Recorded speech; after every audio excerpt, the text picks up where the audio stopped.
Hello and welcome to May the Review Be With You with Nick and Joe. I'm Joe. I'm Nick. And today we're talking about Loki, Season 1, Episode 1, Glorious Purpose. No, wait, sorry. Season 2, Episode 6, Glorious Purpose. Nick, never before have I wished that we had done this podcast like years ago, like when Loki Season 1 had going on, because I absolutely would have just replayed the track of me doing that right now just to like get our Ouroboros going. Just would have loved that, but you know that's not what we do. We can't time slip, and time for us is hindsight. Hindsight's 2020. So how about that? How about that? Oh, what a fantastically done episode. I don't even know where to begin. Okay, so like real quick notes here. So this is a first for Nick and I.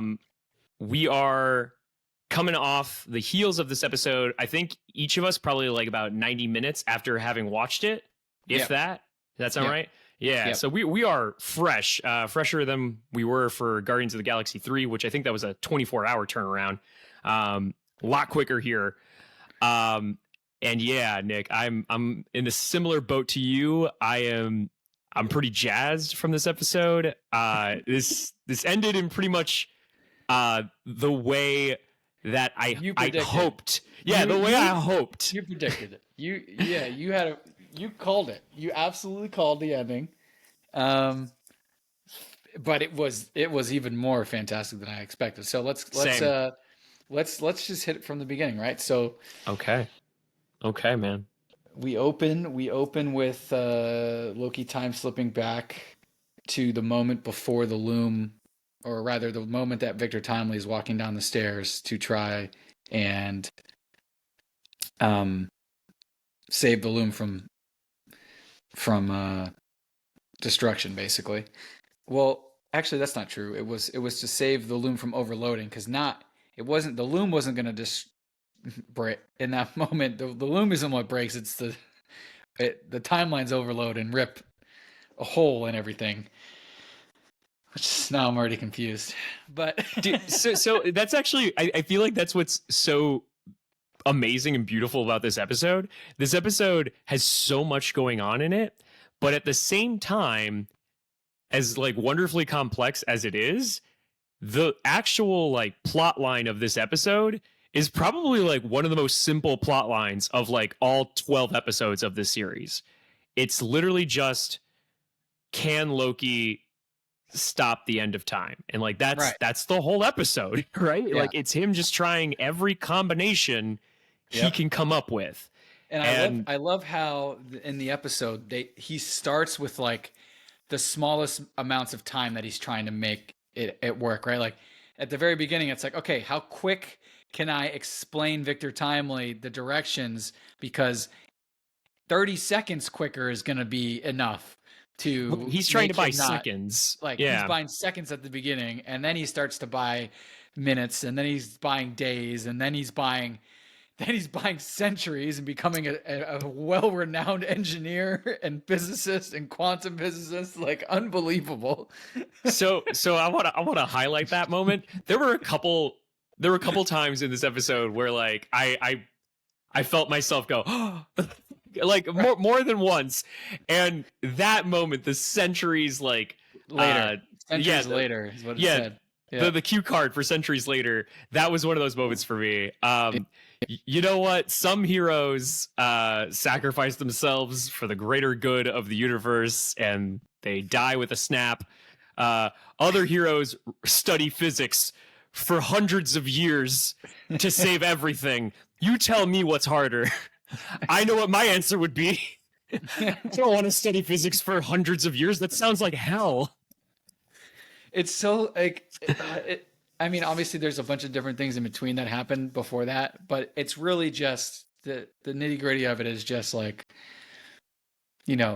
trying to buy time to figure out how to stop the branches from overloading the loom. and ripping a hole in time, right? That's what he's trying to do. And Yes. and having to travel back hundreds of years just to be able to study enough of physics to be able to build the right device is just like an incredible plot line. And now Loki is like one of the smartest people in the universe. Dude, right? So like when this Moving show forward, he's one of the smartest in the universe. When with the conclusion of this show, which I think we can safely assume that's it. There's not going to be a Loki season 3. It doesn't seem like it. Oh, that's an interesting point already. That's a good point too. Well, think about it. At the end of Loki season 1, we got that mid-credit scene where someone stamps like a pile of papers, and you get Loki will return in season 2. Right. We didn't get that stamp. No approval. Right. No approval for season 3. But I wanted to get back to what you were saying. Loki being one of the smartest people in the MCU. I think he's also now the most powerful character in the MCU. There's no one. Like, he did it. He's everything. He's quite literally stronger than Thanos with 6 Infinity Stones. Oh, it's child's play now. Right? It's child's play. It's unbelievable. Which I imagine is going to bode very well for the multiversal war that is on the way. I'm so excited. The fact that is like solidified, and it's like, hey, guess what, guys? Loki chose to believe Sylvie and believe in Sylvie and believe that free will should be what's decided. And because of that, hundreds of different versions of He Who Remains are coming. And it's going to get crazy. I think the moment now that I'm looking forward to most in the entire MCU is this has to happen. It'll either be in the Kang movie with the Avengers, which the name of that is escaping me. Kang Dynasty? Kang War? Kang Dynasty, thank you. Yeah. Kang Dynasty Avengers, or Secret Wars Avengers. Yeah. There's definitely going to be a moment where Thor is finally reintroduced to Loki. Oh, 100%. And like it's just got to be this moment of like, are you kidding me? Like, what? You're never actually going to die, are you? Like, it's never actually going to happen. I cannot wait for that. Well, but here's the thing. Because of all the timelines now just being run, they're like, just like, and there's millions now, right? Like, they're all over the place. Like, that means there's also a ton of different versions of Loki. So like, Thor might have that moment, but it might be with like 4 different Lokis before it's his actual brother that he knows, the Thor that we know, right? Because like, now there's a Thor in all these timelines, like, not maybe in everyone, but we're going to have like, it's going to be ridiculous. Like, we're going to have multiple versions of these superheroes allegedly. And it's just going to get wild. I don't know how they're going to keep it all like consistent and straight and not confusing. I'm already confused. This episode alone, I was amazed with how well they kept track of everything. It was done so well. Yeah, with how out of order everything is shot. It's so interesting, so cool. This is another, for me at least, this is another home run for same directors that have been banging the drum on here. Yep. Justin Benson and Aaron Moorhead. Checking. Yep, Eric Martin has written every single episode this season. He only wrote 2 episodes in season 1. Would you like to guess which 2 episodes Eric Martin was responsible for? In season 1? Mm-hmm. The episode where they are at the end of time. That's 1. You got that? Which episode was that? 5? Episode 6. For All Time 6. Always. For All Time Always. Okay. And then the first one, maybe? God, how amazing would that have been if he did Glorious Purpose and Glorious Purpose? Yeah. God, I wish that was the case. It's not. Yeah, it's not. No, he wrote episode 4, the Nexus event. Oh, where dog, that is one of my favorite episodes of the whole series. that's a good That's one. such a good episode. That's a good I one. kept, and you know what? Like to talk about that real quick, I kept waiting in this season for there to be a moment between him and Sylvie again, where they like, Mm. or like like love like changed, like did something that wasn't supposed to happen, And I don't know. I wonder what the reason was for them not going with that plot line again, because like we really didn't get much more from that. We didn't get anything about that this season, right? There were some moments, and there was some like I mean, I guess you can make a case that we did get that, but it was more in dialogue, right? And not actual like it's You're tough. right. It's tough, right? Because It's it was such a big moment and it felt like the I guess we get that when he like can't kill her at the end of this episode, right? When he's mm, going through this he's doing everything he can to try to save the the the branches from overloading, and he's trying to save the failsafe from not having to be activated. And the only way to do that is to kill Sylvie because she will not hold back. And she's like, in every version, she's going to kill He Who Remains. It doesn't matter, no matter what Loki says, right? yeah, it's a constant. Yeah. And I guess because he can't kill her, maybe that is a way of the writers and to be like, this is us taking what happened in that episode in season 1 and the Nexus event from we're implementing that here, but in a different way by Loki not being able to kill her potentially. I don't know. It's interesting. That was oh my god. We learned what that's called in did you watch What If? I forgot. A few, but I didn't watch all of it. Did you watch did you watch the best episode, the Doctor Strange episode? Oh yeah. Yeah, god, that episode's so good. That's called something. I can't remember exactly what it was, but it's an event that you can't change no matter like how hard you try. You remember? Oh yeah. Yeah, Yeah. so like I feel like Yeah. that's what that is Sylvie Yeah. killing, or at least Sylvie wanting to kill Right. He Who Remains. Yeah, that cannot change. So sorry, what were you saying? No, that was basically the end of that point. Okay. Yeah. I will just add you were talking about like them not really exploring that this season, and you're right. They didn't really explore that this season too much. I think everything we needed to know about like their love or their love for one another, we kind of saw in episode 6, especially like when they land that kiss, right? Yeah. I think the reason for it lingering in this season is Loki needs a reason as like a compelling character to not want to take the throne, right? To not want to like do what he has to do to take on this burden, right? And like he's good with Mobius, right? Like he loves Mobius, but he doesn't like love Mobius, right? He seems to really love Sylvie. Narcissistic love. But yeah, I think that's why it's got to linger there, and like him looking back before he does what he's got to do, it's appropriate that it's Mobius, yeah, but it's also Sylvie are the last 2 characters that he sees before he journeys into mystery. Yeah. Which those 2 scenes are really awesome.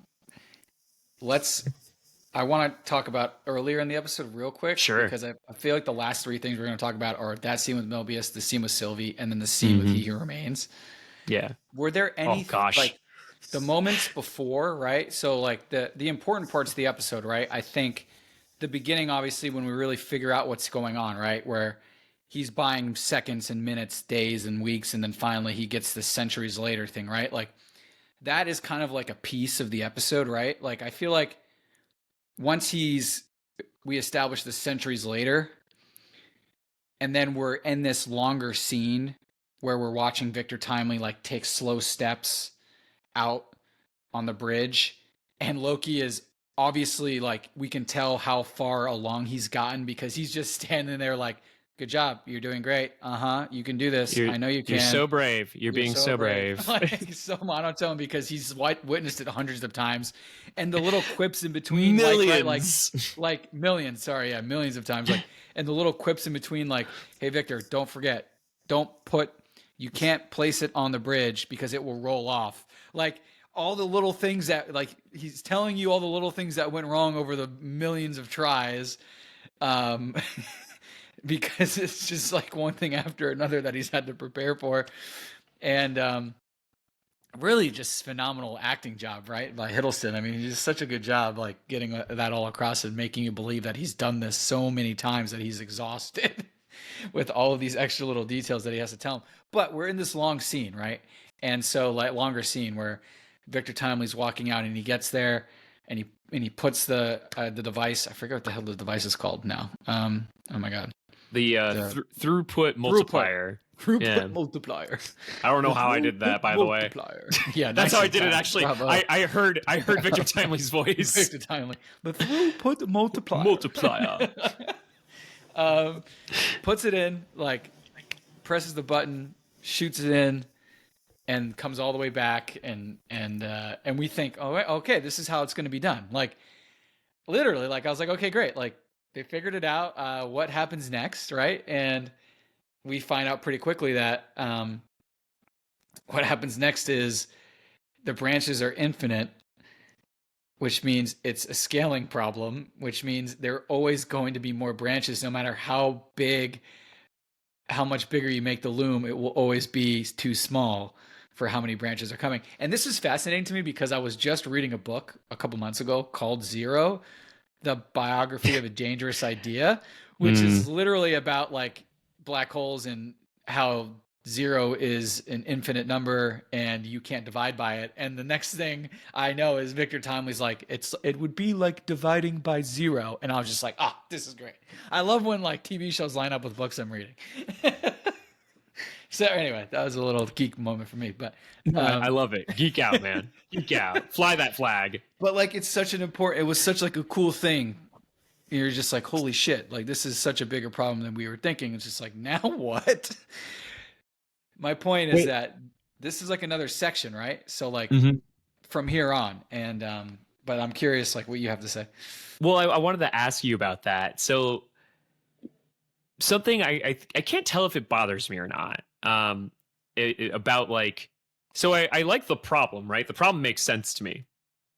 My issue with the problem is, like, we have at least two geniuses in the room, and then there's Loki, who's been studying this for, like, forever. But granted, he's been learning from the two geniuses, right? Yeah. So, like, I think it's safe to say, like, he hasn't applied, at least at this point, has not applied his own critical thinking, and his intelligence on the situation is dependent on the two teachers, right?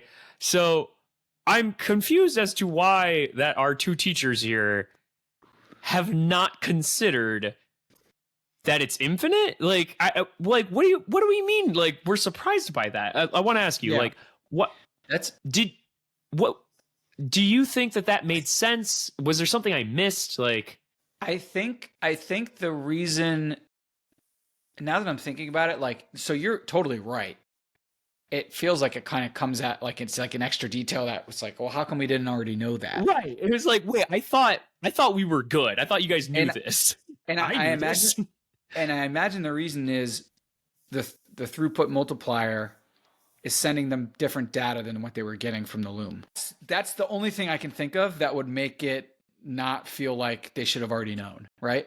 So there's some kind of, because when he's looking at the data, he's like, wait, but the data doesn't line up. There's something, he says, like, there's something wrong with the data, or it's not lining up. And then Loki's confused, like, that doesn't make any sense. We increased the throughput 3 times or whatever, like, it should be perfect, and it's not. And then that's when, like, the light bulb clicks in Victor Timely's head, and he's like, it's infinite. And they're like, oh no, like, oh yeah, like, it is infinite. We're screwed.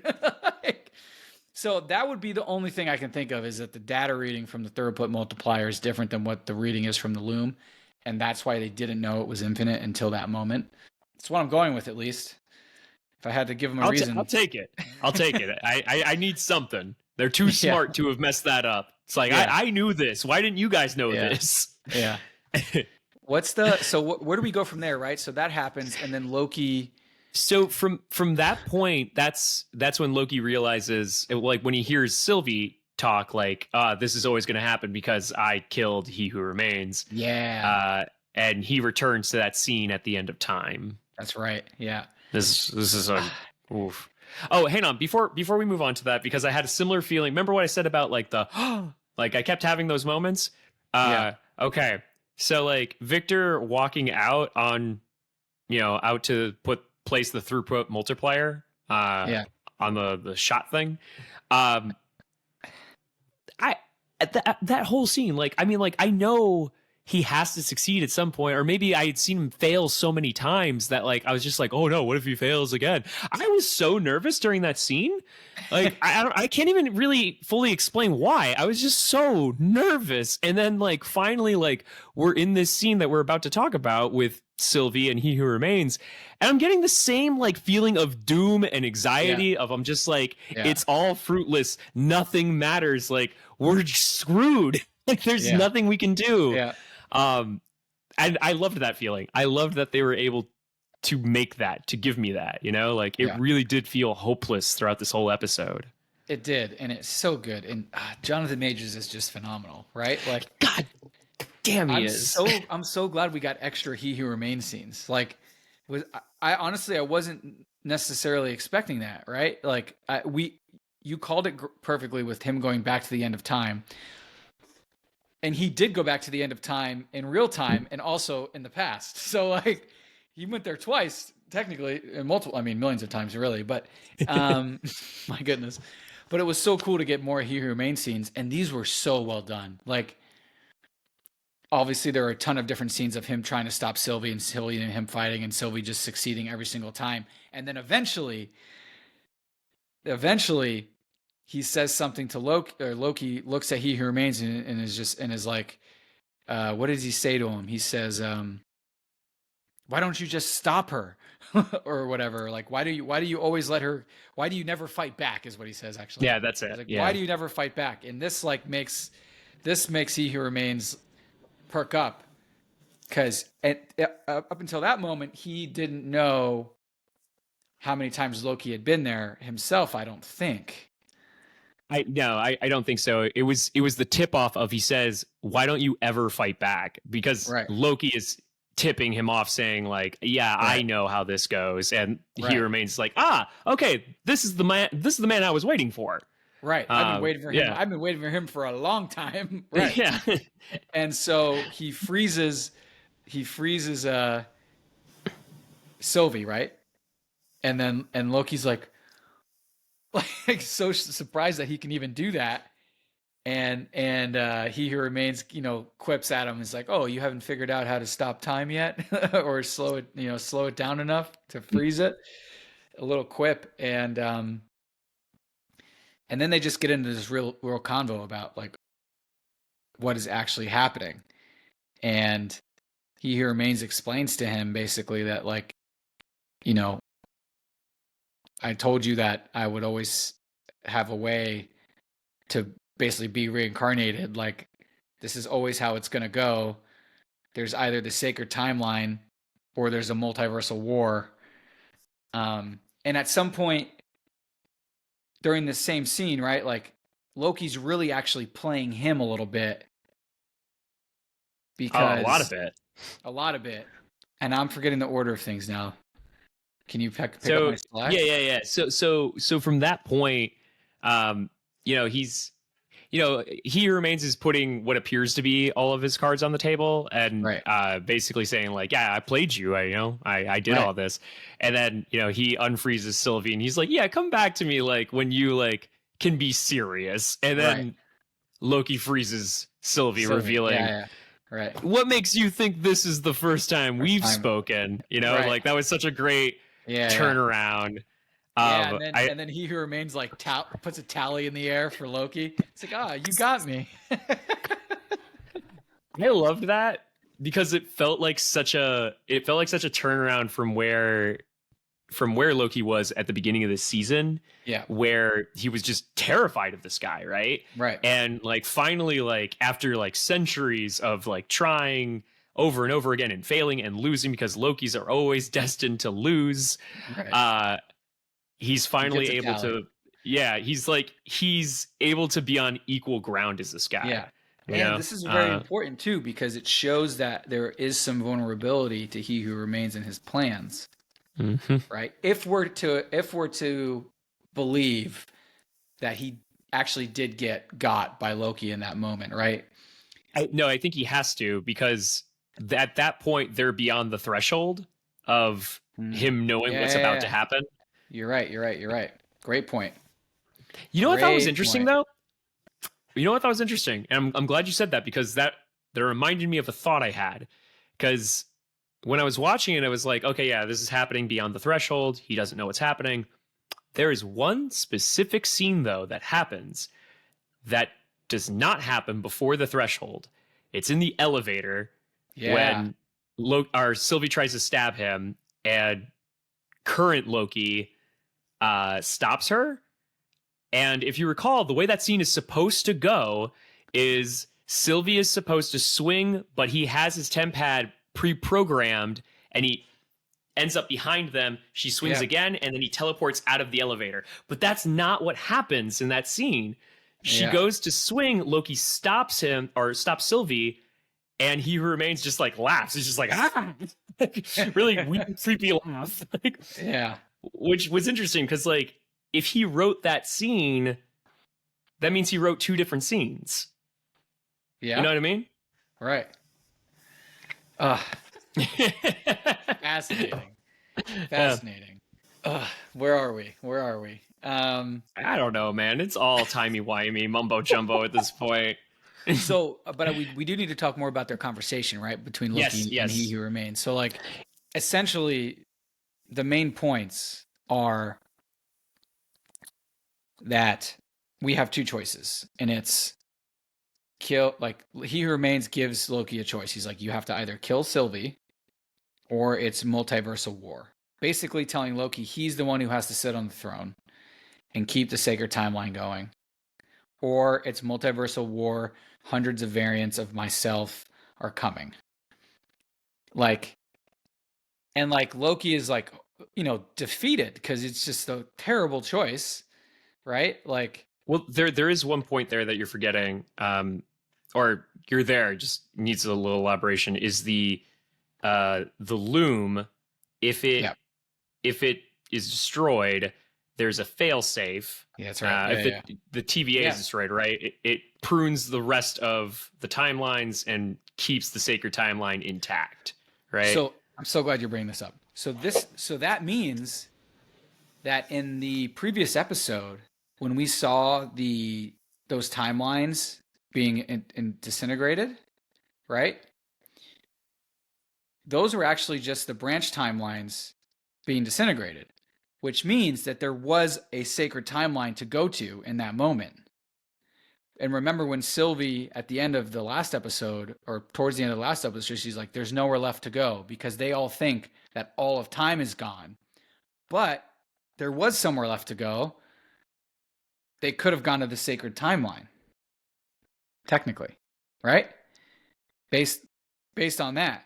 That's what I got from what He Who Remains was saying, was that, like, when the failsafe of the loom means that the sacred timeline will exist. The TVA gets destroyed, but you can rebuild that, which means, like, Loki could have just time slipped to the sacred timeline, and Sylvie could have used a temp pad to go to the sacred timeline, but they didn't think they could, or whatever. And it also means that all of those scenes weren't even on the sacred timeline in the last episode. None of them were, because I don't think any of them were. Yeah, they were all branch timelines. So super fascinating, right? But that's what that implies, is that there was technically a place to go, which would have been the sacred timeline. In which case they would have figured it out on, in that way. But they were, they didn't know, I guess, or they, right? Well, or they didn't know about the failsafe, right? Right. They didn't know about they didn't know that the failsafe kept the sacred timeline going. They had no clue. So that's why they wouldn't know to go to it. It's crazy. So yeah, it really becomes like an issue at the end of him trying to save his friends, right? Because they're going to be in the TVA, it's going to be destroyed, or they can let them be destroyed and infinite amount of branch timelines, or you could kill Sylvie and stop it all from happening. Okay. Yeah, it's It's a what do you call that? It's the trolley problem. Yes. Yeah, it's the trolley problem. It's a trolley problem. 100%. Yeah. And what Loki's solution to this, and I am jumping the gun a bit here, is to just take the train tracks away from the equation and just take them with you. Just take the train tracks with you and walk away. Make your own path. Yeah. That's how you solve the trolley problem. That was so like fascinating. Like I think we can talk about that now, right? Or I guess we should talk about the the scene with Mobius and Sylvie real quick, although not too long, I guess, because they were just really nice scenes, They were kind of like I think we can be quick about and- it. I do want to say one more thing about the He Who Remains scene. Yeah. Like you said earlier, I love Jonathan Majors in this role. I mean, you and I were captivated with For All Time Always last year, or a couple years ago when Loki came out, and it was because of this. It was probably the climax of any Marvel thing that had the least amount of action, and it was like the climax I loved the most, and it was all because of Jonathan Majors. And like you said, it was so great to see him back in this role. And it was neat to see him not only do like the whole like Wizard of Oz thing like he did in episode 6 of the first season, but also to kind of just shoot the shit with Loki. Like Loki's talking about these problems and he's like, well, it's not a problem. And like, they're going over like, they're just like problem solving together. And I loved that. It's like, they're just kicking it back. They're like, yeah, we got time to talk about this. Yeah, sure. Yeah. It was great. I loved that interaction. It was so different than their first interaction. It was so good. It's so well done. I want more of that scene. Really, yeah, me too. Where they're just trying to solve the problem, and He Remains is just like, look, I have solved the problem. I've literally done this. Like, you're trying to solve a problem that I have already solved. You just don't like the solution, but it's the only solution. And the other side of the solution is multiversal war, and I can tell you that's not great. So like. Pick one, like literally pick one, Loki. And he did pick one. And, we're going to a multiversal war, baby. Unfortunately for all the people in that, part of the world and universe and timelines, it's not going to be great. But fortunately for us and all the other Marvel fans in the world, it's going to get crazy. So I'm here for it. So yeah, the let's do the Mobius scene first. Yeah. We go back to episode 1, Glorious Purpose. Episode 1, yeah, and we're in the room, in the interview room, right, when he's first talking to Mobius, and this is the room that they showed Loki time slipping to quickly, in the previous episode. Yeah, you're Remember, right. He was time slipping he was time slipping everywhere that the variants of the TVA people were, except that room we didn't know what it was, because that's the room he was time slipping to. So we got an answer to it. This which nice. we just didn't good call. We just didn't recognize it from last season. Really, is all. I don't think we were supposed to. I guess either way, it was either we recognize it or you'll remember, during this episode what that room was. But so that's the room, and that was just like a wholehearted scene, just like. Well, we do learn some new information in this scene, right? Oh yeah, we get a background on Mobius, and it's not clear that he's talking about himself at first, but basically him. Telling Loki about like the problem with burden and the weight of burden, right? When there's a purpose, a glorious purpose that you're supposed to maintain, that responsibility, right? Great power, great responsibility, right? That's basically what he's talking about. Right.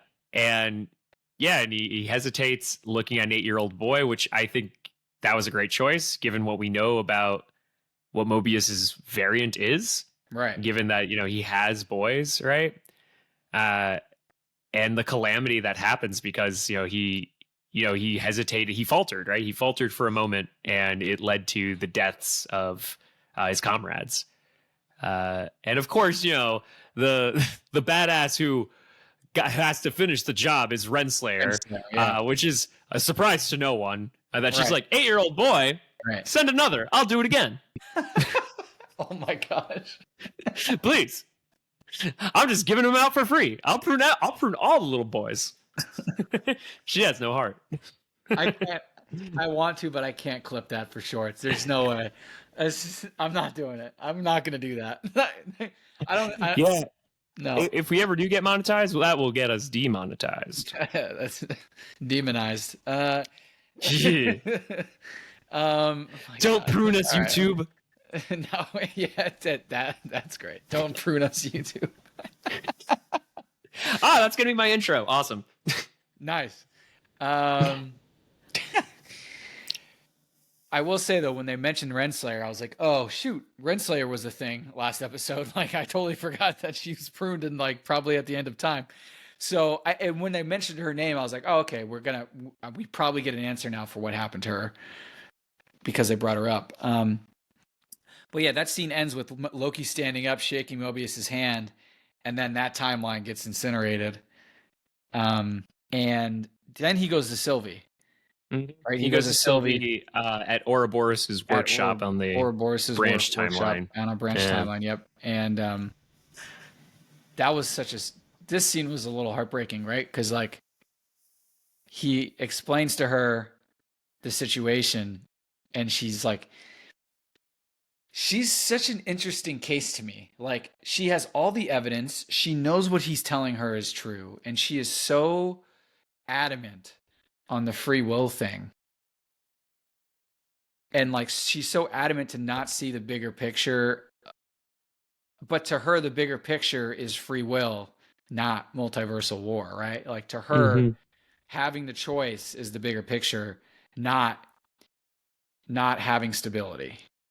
Right. What it's just like such like an incredible like pull and tug of two characters. Right. I really enjoy that. It's like, yeah, you're trying to save everything, but like, what's it worth if everything is horrible?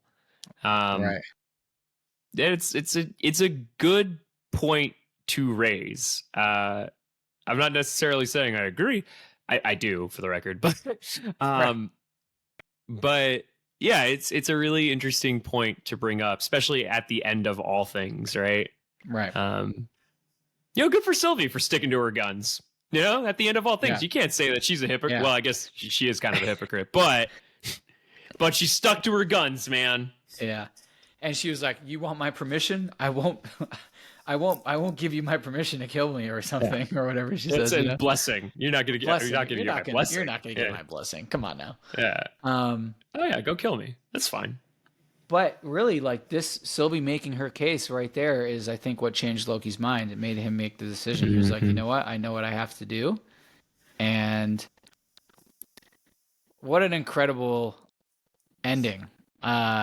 He goes back to those moments when Victor Timely is supposed to walk down the stairs and walk out the bridge. And instead he walks down himself, locks the door so no one can follow him, uses his magic to open up the doors, and then walks out without any protection. Which, like, we called that. Remember, you and I called that. We said, we were like, maybe there's something about like Asgardian like DNA that makes them like a little resilient to it. Right. Because like, yeah, because the hilarious part's like, well, he could have done that himself the first time, like if he's... Well, I thought about that. Well, I was like, well, why didn't he do it the first time? Well, it was because like he didn't really know, first off, that he was going to be A-okay, right? And then like B, like I think in the back of Loki's mind, like he's the only one who can save everything, which is true. And if he's wrong, then like that's the end of everything, right? Right, and there's no time slipping out of that. Right, and at that moment, it was just like this is the option, and I know that this is what I have to do, and it's going to work, basically. And that's a really awesome scene, though, because he's walking out, and he's like, transforming into Loki. We get the horns back. We get like a new outfit. Yeah, King Loki. We get King. Is that what it is, King Loki? He's got his kingly attire. Yeah. Yeah, I guess it is. Yeah, because he's sitting on a throne, right? We'll call him Yeah. King Loki. That's a good point. We get King Loki, amazing. New suit or whatever, and new attire, and and yeah, then he just disintegrates the loom, gets rid of the failsafe, and all of a sudden we just get like webs of multiversal branches, just webs everywhere, and such a weird scene, but like really, really cool. And it's just silent. Everything's quiet. And then he just starts grabbing them and he starts sending his signal through. And I guess he was doing that to try to find the end of time so he could go sit on his throne while also pulling the branches away from the TVA, right? Putting them in back into the rightful place, which is chaos. Which, by the way, as he was walking out and like he takes on like a more classic look for Loki, and he's using his magic, I immediately thought back to the Journey into Mystery episode with when he's met all his other variants, and there's the older Loki played by Richard Grant, who like tells him, I think him and like the other Lokis, he's like, when they're all talking about like their gimmicks or whatever, he's like, nonsense, a Loki's true power comes from his sorcery. And then of course, like he goes out like a badass, fighting Eliath and putting on like that amazing illusion, right? Yeah. And then like as Eliath like overcomes him, it's him screaming out, glorious purpose. That's all I kept hearing as Loki was like slowly kind of transforming into Richard Grant, was just glorious purpose. Amazing. Yeah, I mean, nothing else to say, right? Like he's collecting the branches and he dramatically takes his stairwell to his throne, and he takes the throne, sitting at the end of time as you called, basically, and now we're waiting. We're just waiting for the multiversal war to begin. And then of course we get an after, right? It was like, okay, well, what's happening now? Yeah, the epilogue. And we get this cool visual of, it's no longer a loom, it's the tree. Yeah. From Thor, from Norse mythology. Yeah. Yeah, that's absolutely right. It's the tree, and the trunk is Loki, basically sitting at the trunk of this tree, and he is essentially sending the branches out into the multiverse, which is really cool. But yeah, for all the times we have talked about branches, it is amazing that this is the first tree that we actually see. It was a really neat idea. Yeah, first tree. Finally, we get the branches line up with what they're coming from now. And yeah, we get the after scenes, which the episode up until that moment was so chaotic and loud and frightening and like all over the place. And then the second that Loki takes the throne and we get the the cue card for what happens after. It's so quiet. Like it's peaceful, it's quiet, but what we really know is that it's the calm before the storm, basically. Like, one storm's gone, figured it out, but now like the big one's coming, basically. Mm-hmm. But it was like so eerie how quiet like the rest of the scenes were in the episode. It was so weird. But yeah, I mean, most of it is business as usual. The main difference really is that Mobius has decided to leave the TVA for a while, maybe for good. And he wants to explore what the whole point of it all has been. He wants to know what he's been fighting for all those years. And yeah. But before that, there's a moment with B-15 and Mobius where they're talking about, their mission now is to find all the He Who Remains variants, is the TVA's main mission now. Yeah. And there's a moment where Mobius is like, there was something on 616, but it seems like they took care of it. which I imagine that they're talking about Quantumania. Yeah, that seems and like Kang, I think is who they were talking about. They, it. but did they say a branch of 616 or did they say 616? Ooh. I'm not sure. I'd have to go back and check. We have to watch the episode again. I Oh, thought yeah. that I thought he mentioned a branch 616 and I was like, wait, if they're talking about Quantumania, Yeah. does that mean it was just wasn't actually our 616? So hang on. I'm willing to bet that he just said 616 because I don't think we have branches anymore. I don't think that there is like a sacred timeline anymore with what Loki has done. Oh yeah, that's a good point. Yeah. So yeah, he said 616. Maybe he said 616A, which would mean then it's probably the normal 616 because it's the first one. I don't know. Maybe I heard something, but regardless, Either way, yeah, I think you're right. I think it's supposed to be a reference. Quantumania, and which is cool. So it was cool. We got that little thing there, and yeah, but then Mobius wants to go back and see what the timeline is like and what he's been fighting for. And Sylvie has no clue. She's like, I'm just gonna do whatever, like she gets to be. She told us, right? She wants to try everything. Maybe continue to work at McDonald's. They're one cash register person short now. She just left. She didn't even put in 2 weeks. The hell, Sylvie? You stab God and then you just walk out on your job? Like, geez, man. So unbelievable. Crazy. Yeah, totally. Oh, man. I think what I find so interesting about the ending is the way the first season ends. There is a question about who has free will, right? And Renslayer at one point even says, like, I'm going to find free will, right? And she's talking about He Who Remains. Like, she's trying to find He Who Remains because, like, as Sylvie brings up, like, the only person who has free will is the person who controls everyone else. And the way that this season ends is like a direct argument to that. It's like, well, it could be that no one has free will except the person who rules it all, or everyone can have free will except the person who's holding it all together. Wow. So Loki, with his glorious purpose, he kind of loses out. He loses out on his own free will, right? I mean, it was his choice, and it was a great choice, but yeah, well said. He's kind of a prisoner. Well said. That's brilliant. Yep.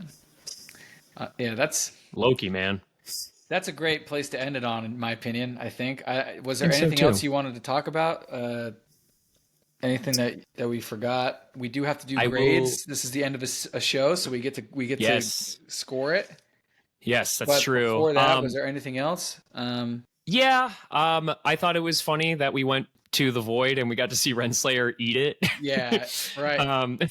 That was not necessary, but thank you. I enjoyed that. But the little relic from, I guess, the previous multiversal war sitting on the ground there. Did you see that? Yeah, always, all time, always. All time, always. That had to be like a relic from a previous war or battle or something. Yeah, maybe. Agreed. This is very interesting.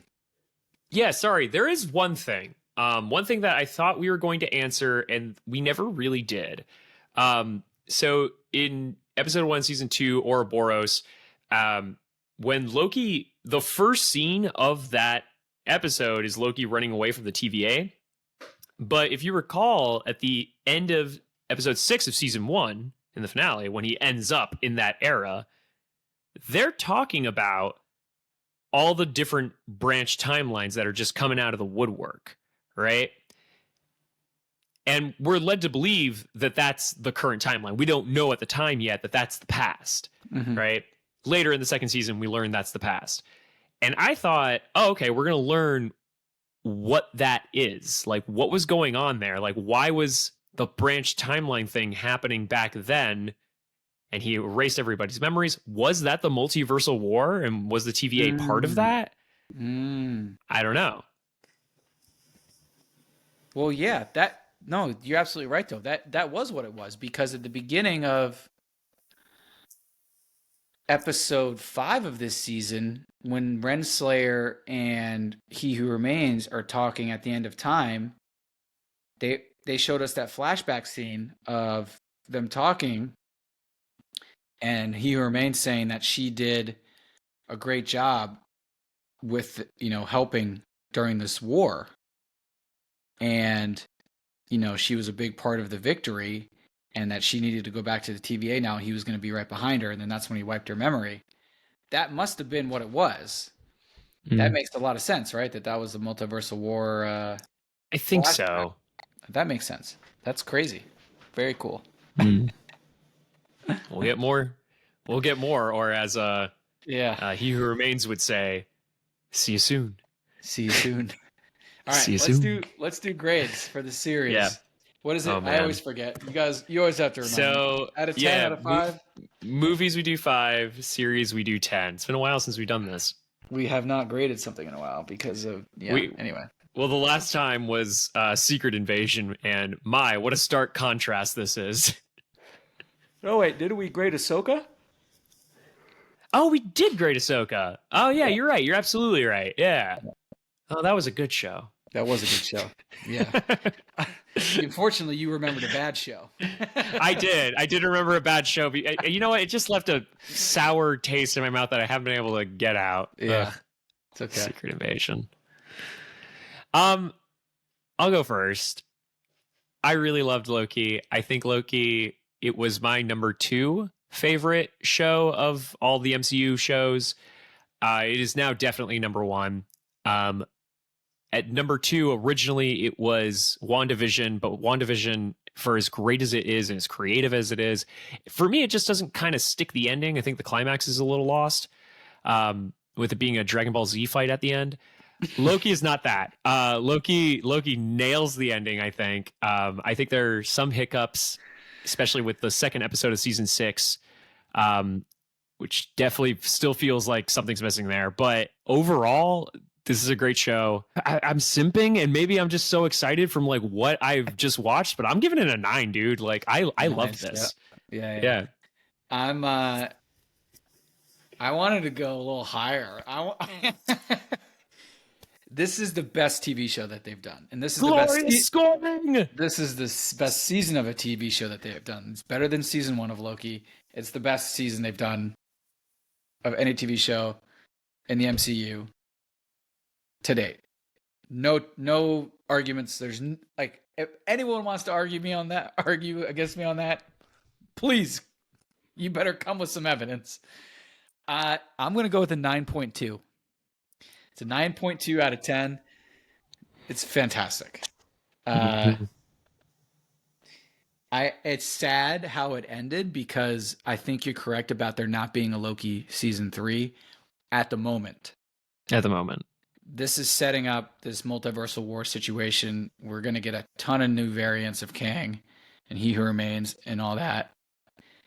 We're going to see a bunch of different Lokis, I imagine. So we're still going to get some Hiddleston. We're going to see this version of Loki again.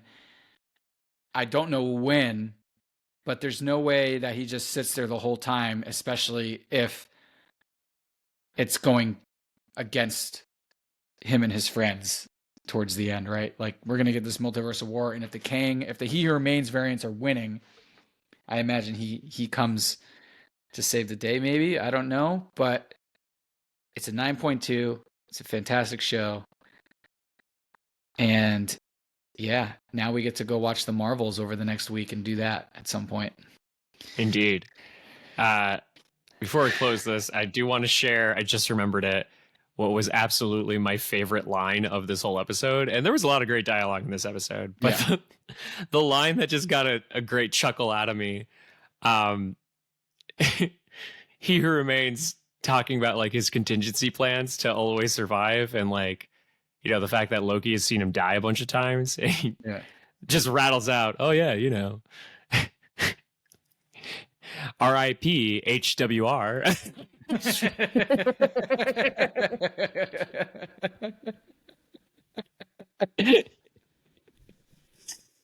It's so stupid, but I loved it. I loved it so much. It even took me a second. I was like, oh. I didn't get it till just now. That's great. That's so good. Oh man, fantastic! What a show. Well done, Yeah. Marvel. Good job. Hopefully, hopefully it gets some of the media off their back. Seriously, we can talk more about this later. The Marvels is coming in a bit mixed. I'm very interested to review that with you. Yeah, me too. And I guess that will be the next thing that we talk about on this show. Yeah, we got to try to do that within the week. It's going to be tough. Next week's super busy. We got it. We got it. Figure it out. Yeah, we'll figure it out. Yeah. Any other closing remarks, sir? Glorious purpose. Glorious purpose. And as always, may the review be with you. Peace.